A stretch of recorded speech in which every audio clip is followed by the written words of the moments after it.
Welcome everybody to the Book of X. I'm your host Chris, and today we have our weekly news roundup, and it is a massive one. There has been a ton of news this week, so let's get right into it.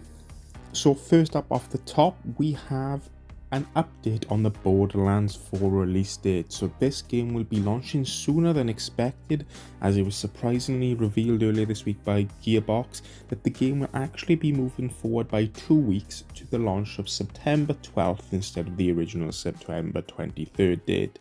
Now this means that it will not be landing alongside Marathon anymore, very much likely due to the marketing agreement that the two of them have and not wanting to compete with an exclusive. But we also got this week a nice big deep dive via Sony state of play of what we can expect when Borderlands 4 launches on September 12th. It essentially looks like the Borderlands we already know and love, just with a few extra modern tweaks to it.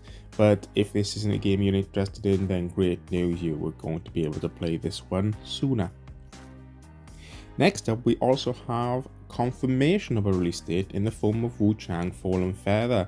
Now, WuChang Fallen Feather, it is coming to Game Pass and sort of standard costing with Xbox on the 24th of July 2025.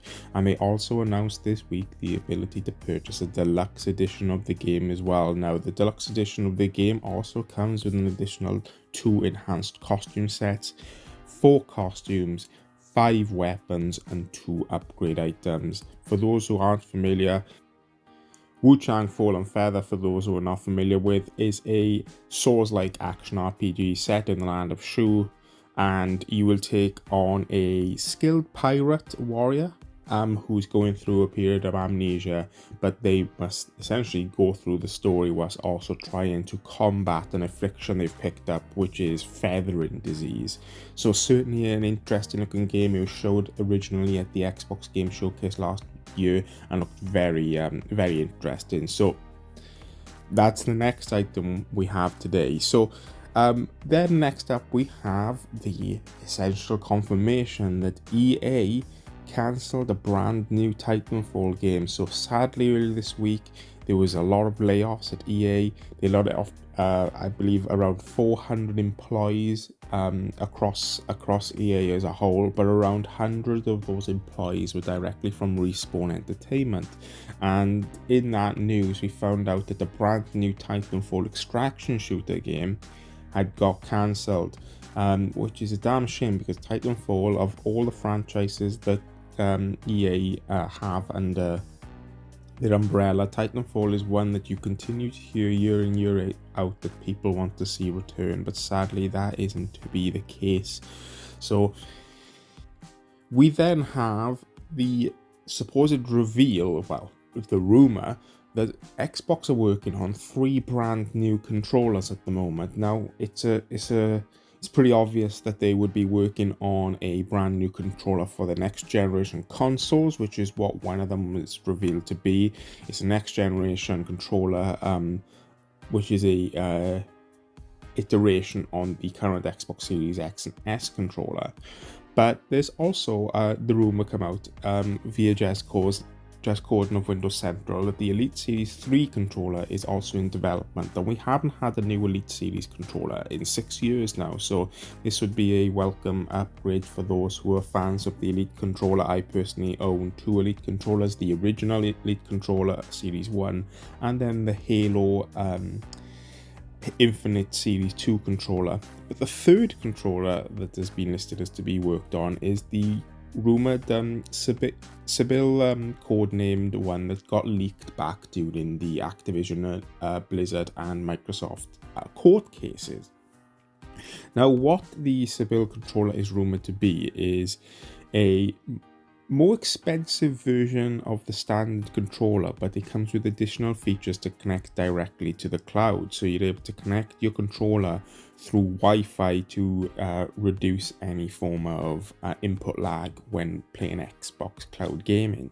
So certainly an interesting controller should it come out, and probably plays its hand into Microsoft's wider initiative at the moment of meeting players wherever they're at. So having an appropriate controller for players who wish to only play Xbox via cloud. So certainly an interesting one. Next up, we have the confirmation from Rockstar that GTA 6 launches on Xbox Series X and S, not in 2025 as we originally thought, but 2026.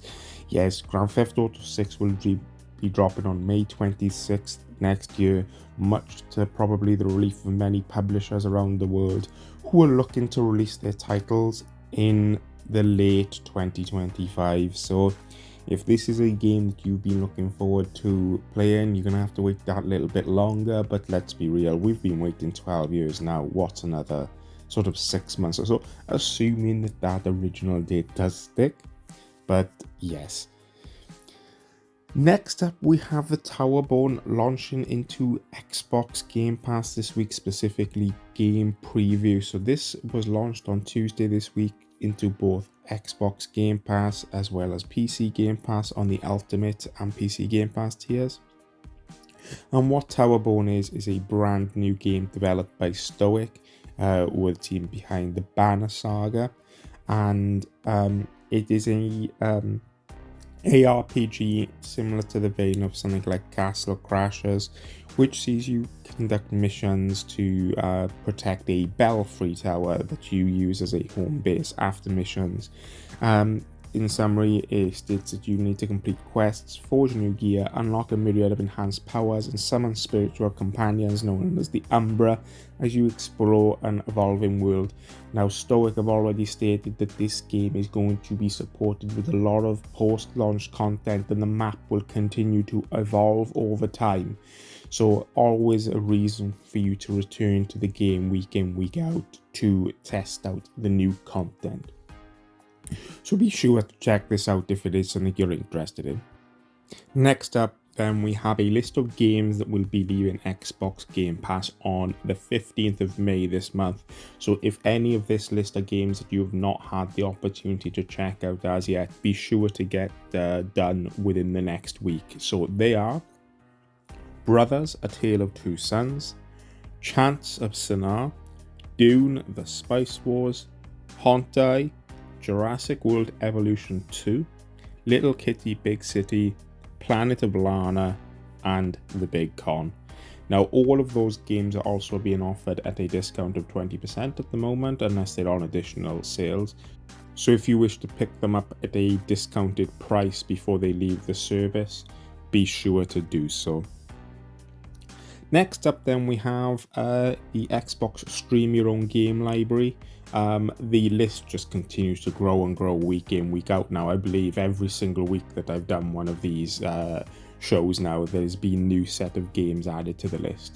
But these are games that you will be able to stream via Xbox Game Pass Ultimate over the cloud. So the games that have been added to this week are Agatha Christie Murder on the Orient Express, Burton Lynch Pro Surfing, Bratz Flaunt Your Fashion, Have a Nice Death, Corner 2, Sniper Elite 5, The Last Case of Benedict Fox, The Rewinder, The Thirsty Students Steep, Construction Simulator, Empire of Ants, Paw Patrol World, Predator the Hunting Ground, Spider Heck, Starship Troopers Extermination, Teardown, The Game of Life 2, Undisputed, The Way of the Hunter, and finally Paw Patrol Grand Prix.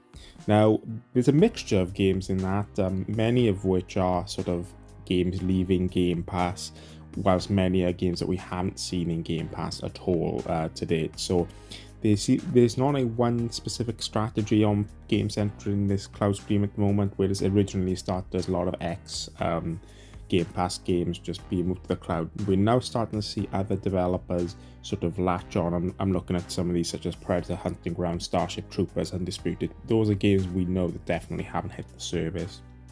So if you own any of those games, do check them out on the cloud. Next up, not the best news of the week, but we got confirmation from Xbox that there are going to be global price rises on a whole range of consoles and accessories. Not the best for those looking to get into Xbox at this date, but Microsoft haven't given the specific reason behind it. Many people have theorized things, but at the end of the day, this far into a console generation, console price rises are never a good thing. Hardware and peripheral price rises are just simply never a good thing. So if we get straight into it, from later this year onwards, the Xbox Series S 512GB model will be priced at $380, €350 or £300. The Series S 1TB at $430, €400 or £350. The Series X Digital will go up to $550, €550 or £450. The Series X Standard will be $600, €600 or £500. And then the 2TB Galaxy Black Edition Xbox will be $730, €700 or £590. So steep price rises there for people who have not got through the door yet. There's also price rises then on accessories such as the Xbox controllers, both standard and Elite, and in the case of the US are also seeing price rises on the headsets. There's no confirmation of price rises on the headsets in Europe or the UK, but perhaps that was simply just a listing that was missed off from Microsoft. But for now, assume that they are to remain the same. But if you have not picked up any of these things and are looking to get them at a cheaper rate, now might be the time to pick these up before the price rises do land. So be sure to do that. And then finally, to close out today's video, we have an update from Microsoft's latest Q3 earnings call, showing that whilst there is a decline once again in the hardware, that seems to be what we expect now, they are showing up in some areas. So on a gaming standpoint, their gaming total revenue grew by 5%, which is great, and the Xbox content and services revenue grew by a massive 8%, and this was largely driven by Game Pass, Call of Duty and Minecraft. So big success in that area, but unfortunately, as is the case with Microsoft quarterly earnings at the moment, the Xbox revenue on the hardware continues to decline, which declined 6%, which is what this seems to show is that Xbox is possibly more popular than ever when it comes to the services and content, as those just continue to go up and up and up. But with the breadth of avenues to get into the Xbox ecosystem now, the hardware is continuing to decline as people look towards PC, cloud, mobile,